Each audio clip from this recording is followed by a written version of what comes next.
वंदन अभिनंदन करत अपन प्रस्तुती हरिगीतिका छंद और छप्पा छंद में देवत हरिगीतिका छंद पानी वाले पीढ़ितन के बारे में विषय है। धरती बटे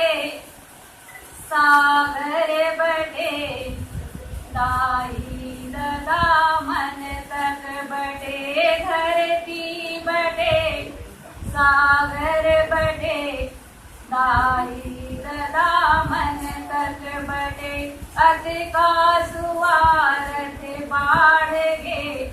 लालच तरी मन के कटे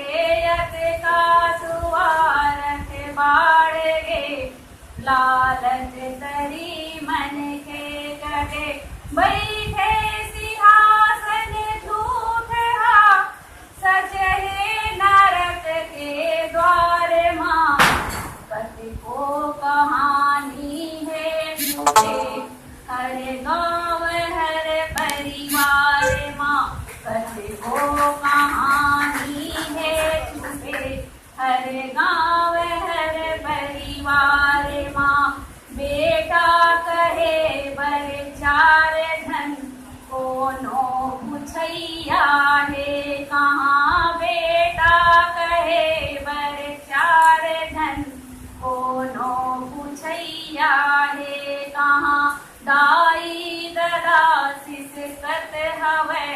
कोनो सुनैया है कहाँ दाई ददा सिसकत हवै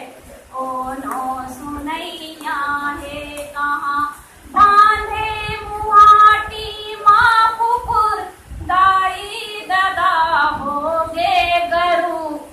मर के सरम माँ साप मन मन के जहर अत का करूं मन के सरम माँ साप मन मन के जहर अत का करूं। छप्पा छंद प्रस्तुति देखो मसीही युग के बारे में।